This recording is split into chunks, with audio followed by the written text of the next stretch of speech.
అటు భారీ శోభయాత్ర విజయవంతమైందని ఇందుకు సహకరించిన ప్రతి ఒక్కరికి ప్రత్యేక ధన్యవాదాలు తెలుపుతున్నామని శ్రీరామనవమి ఉత్సవ సమితి అధ్యక్షుడు రాళ్లబండి మహేందర్ పేర్కొన్నారు. ఆదిలాబాద్ పట్టణంలోని ప్రెస్ క్లబ్ లో ఏర్పాటు చేసిన మీడియా సమావేశంలో సమితి సభ్యులతో కలిసి మాట్లాడారు. హిందువుల ఐక్యత చాటేలా శోభయాత్రకు భారీ సంఖ్యలో ఆదిలాబాద్ పట్టణం నలుమూలల నుండే కాకుండా చుట్టుపక్కల గ్రామాల నుండి భారీ సంఖ్యలో భక్తులు, హిందూ బంధువులు తరలివచ్చి విజయవంతం చేయడం ఆనందంగా ఉందన్నారు.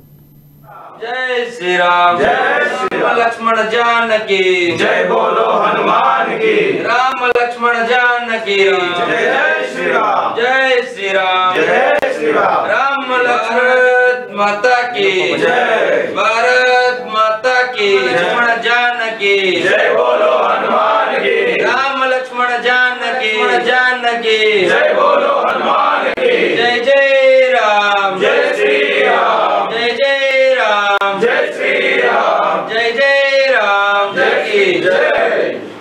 నిన్న శ్రీరామనవమి ఉత్సవ సమితి ఆధ్వర్యంలో శ్రీరామనవమి శోభయాత్ర గోపాలకృష్ణ మఠం నుండి ప్రారంభమైంది.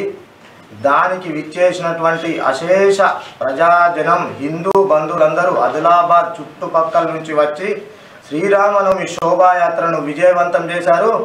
ఇలాగే ప్రతి పండుగను హిందువులకు ఎటువంటి సమస్యలు వచ్చినా, హిందువులపై ఎటువంటి దాడులు ఏమైనా జరిగినా హిందువులందరూ ఏకతాటిపై వచ్చి ముక్త కంఠంతో హిందువులందరూ ఒక్కటిగా ఉండేటట్టు హిందువులందరూ ఒక్కటై దాన్ని ఎదుర్కోవాల్సిందిగా మేము కోరుకుంటున్నాం.